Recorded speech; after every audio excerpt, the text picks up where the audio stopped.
la princesse sous un faux nom et peut-être m'en faire aimer. Ah, ah, ah. Oh non, je m'égare. Oh, c'est impossible. Oh, oh, Marie-Monique, mon ami, essaye mon habit de cérémonie, je ne saurais y résister. Oh, Alice, penses-tu que les siècles futurs oublieront une pareille circonstance? Oh non, jamais, rassure-moi. Viens essayer mon habit. Alors, je pense que c'est là. Je vais vous faire un petit cadeau. Vous allez voir comme ça colle bien avec la suite, avec tout le reste. Quand je vous disais qu'on était dans Comme il vous plaira, il y a dans la divine traduction de Supervielle un petit morceau qui paraît devoir s'insérer là, très exactement, et qui est prononcé par Jacques le mélancolique. Un fou. Un fou. Je viens de rencontrer un fou dans la forêt, un fou savant, bariolé, à veste de jongleur. Ah, monde misérable, aussi vrai que la nourriture me fait vivre, j'ai rencontré un fou allongé au soleil, et se moquant de Notre-Dame la fortune en termes excellents, voire définitifs. Et cependant un fou, de la tête à l'orteil. Je lui dis bonjour, fou. Non, monsieur, me dit-il. Ne m'appelez pas fou tant que le ciel puissant n'enverra pas vers moi la roue de la fortune. Là-dessus, il sortit un cadran de sa poche, et le considérant de ses yeux sans éclat, il dit fort sagement, monsieur, il est 10 heures. Ainsi pouvons-nous voir comment marche le monde, car il y a 1 heure, il était que 9 heures. Dans 1 heure, il faudra dire qu'il est 11 heures. Et d'heure en heure, ainsi, toujours, nous mûrissons. Toujours, nous pourrissons. Nous pourrissons. Nous mûrissons.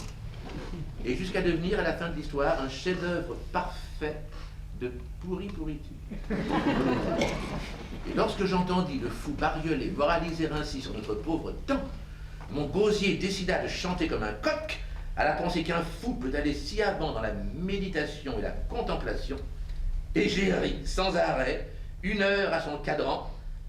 Oh noble, digne fou, que j'envie ton costume, je me sens si jaloux de qui porte la camisole bariolée, elle me convient seule.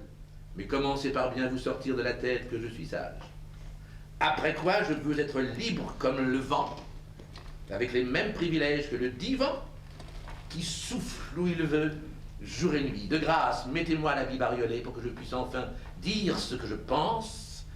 Si on me laisse faire avec mon grand remède, je crèverai l'abcès, je nettoierai le corps de ce monde corrompu.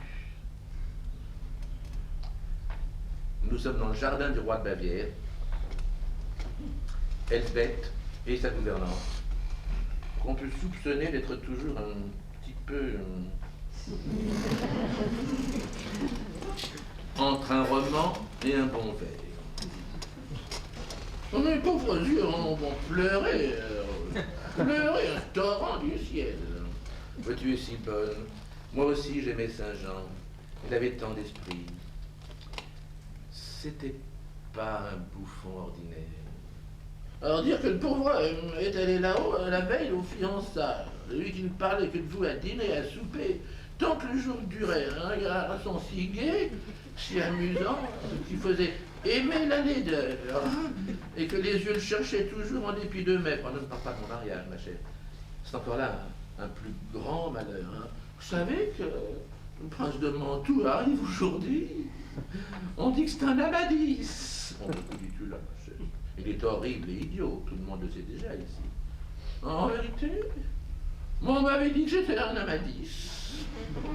Je ne demandais pas un Amadis, ma chère, mais ça est cruel quelquefois de n'être qu'une fille de roi. Mon père est le meilleur des hommes, le mariage qu'il prépare assure la paix de son royaume. Il recevra en récompense la bénédiction d'un peuple. Mais moi j'aurai la sienne et rien de plus. Comme vous parlez tristement. Ben, si je refusais le prince, la guerre serait bientôt recommencée. Quel malheur que ces traités de paix se signent toujours avec des larmes. Ah, je voudrais être une forte tête et me résigner à épouser le premier venu quand cela est nécessaire en politique. Être la mère d'un peuple, ça console les grands cœurs, mais non les têtes faibles. Et moi je ne suis qu'une pauvre rêveuse. Peut-être la faute en est-elle à tes romans, Tu en as toujours plein tes poches. Oh, Seigneur, ah, n'en dites rien. J'ai peu connu la vie. Et j'ai beaucoup rêvé.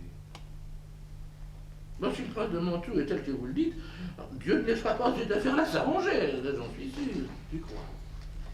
Dieu laisse faire les hommes, ma pauvre amie. Et il ne fait guère plus de cas de nos plaintes que du bêlement d'un mouton. Bon, moi je suis sûr que si vous refusiez le prince, votre père ne vous forcerait pas. Mais non, certainement il ne me forcerait pas. C'est pour ça que je me sacrifie. Tu veux que j'aille dire à mon père d'oublier sa parole, de rayer d'un trait de plume son nom respectable sur un contrat qui fait des milliers d'heureux? Qu'importe qu'il fasse une malheureuse. Je laisse mon bon père être un bon roi. Oh, oui. Oh, ben pleure pas sur moi, ma chérie. Tu me feras peut-être pleurer moi-même. Et il ne faut pas qu'une royale fiancée ait les yeux rouges. Allez, t'affiche pas de tout ça. Après tout, je serai une reine. Hein, c'est peut-être amusant. Je prendrai goût à mes parures, que sais-je, à mes carrosses.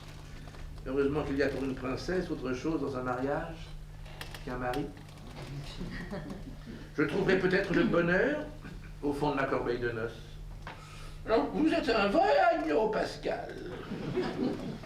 Tiens, ma chère, commençons toujours par en rire, quitte à en pleurer quand il en sera temps. On dit que le prince de Mantoue est le plus ridicule de tous les hommes du monde. Oh, si Saint-Jean était là. Ah oui, Saint-Jean. Vous l'aimiez beaucoup, mon enfant. Ah, c'est singulier. Son esprit m'attachait à lui, avec des fils imperceptibles qui semblaient venir de mon cœur. Sa perpétuelle moquerie de mes idées romanesques me plaisait à l'excès, tandis que je ne puis supporter qu'avec peine bien des gens qui abondent dans mon sens. Ah, je ne sais pas ce qu'il y avait autour de lui, dans ses yeux, dans ses gestes, dans la manière dont il prenait son tabac. C'était un homme bizarre. Tandis qu'il me parlait, il me passait devant les yeux des tableaux délicieux. Sa parole